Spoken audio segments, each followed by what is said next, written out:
Assalamualaikum warahmatullahi wabarakatuh. Saya ingin menyampaikan sebuah cerita rakyat yang bertajuk Isteri yang Bongkak. Pak Malim mempunyai seorang isteri yang bernama Mak Malim. Mereka tinggal dalam sebuah pondok kecil berdekatan dengan sungai berenang. Kehidupan mereka teramatlah miskin. Mereka sering meminta-minta makanan daripada jiran-jiran yang lain.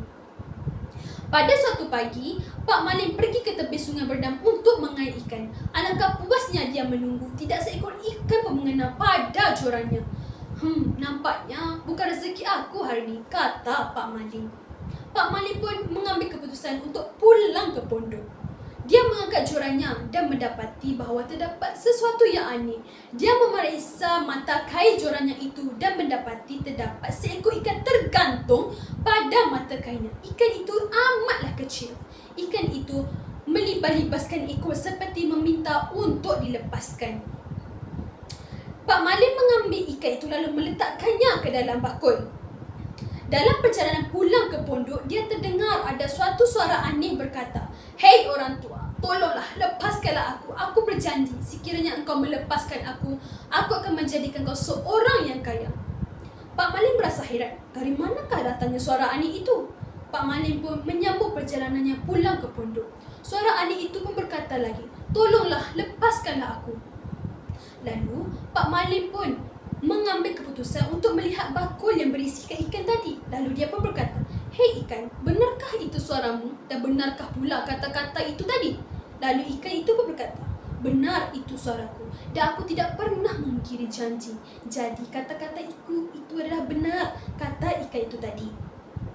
Pada esok pagi, pergilah engkau keluar Pak Malim dan menggali tanah di pangkal pokok ketapang. Di situ engkau akan menjumpai sebiji tempayan yang dipenuhi dengan emas. Tetapi engkau perlu berjanji, engkau tidak akan memberitahu sesiapa. Perkara ini termasuklah isterimu sendiri, Mak Malim. Pak Malim pun berjanji dengan ikan itu dan melepaskannya semula ke dalam sungai berenang tadi. Alangkah terkejutnya Pak Malim apabila mendapati bahawa air sungai tadi itu berpusat-pusat. Lalu terkeluar seorang lelaki tua berjanggut putih. Pulangnya Pak Malim, dia tidak bisa tidur pada malam itu kerana memikirkan kata-kata ikan itu tadi. Keesokan paginya, Pak Malim pun mengambil cangkul dan menggali tanah di pangkal pokok ketapang. Bahagia terkejutnya Pak Malim apabila mendapati sebiji tempayan dipenuhi dengan emas. Pak Malim pun membawa tempayan itu pulang ke rumah. "Abang, dari manakah abang mempunyai dan mendapati tempayan berisi penuh dengan emas ini?" kata Mak Malim. Lalu Pak Malim pun menceritakan kisah sebenar ini kepada isinya. Benar sekali, Pak Malim terlupa akan kata-kata ikan kecil itu tadi. Pak Malim sedar akan dirinya dahulu seorang yang miskin. Dia mengagihkan harta yang dimilikinya kepada fakir miskin di kampungnya itu. Tetapi tidak dengan Mak Malim. Dia seorang yang sombong, angkuh, bongkak. Dia tidak ingin berkongsi harta yang dimilikinya dengan orang lain. Pada suatu malam, kilat dan petir saling menyambar. Mak Malim berasa takut. Dia berseorangan tinggal di dalam rumah. Dia ingin keluar mencari Pak Malim. Pada ketika itu, Pak Malim sibuk mengagihkan harta yang dimilikinya kepada orang-orang kampung yang sangat miskin dan memerlukan. Air sungai pada ketika itu naik dengan begitu cepat.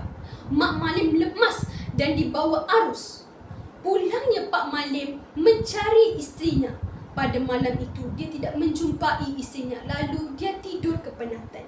Dalam mimpinya, dia termimpi berjumpa dengan seorang lelaki tua berjanggut putih. Lelaki tua itu berkata, "Usahlah engkau risau, Pak Malim.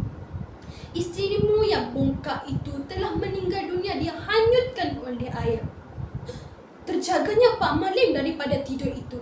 Dia menyesal akan perbuatannya. Tetapi Pak Malim tidak berputus asa dalam mengagihkan hartanya kepada orang-orang yang memerlukan. Kisah ini diambil daripada Himpunan 366 Cerita Rakyat terbitan Utusan Publication dan Distribution Sendirian Berhad bernombor ISBN 967610508. Sekian.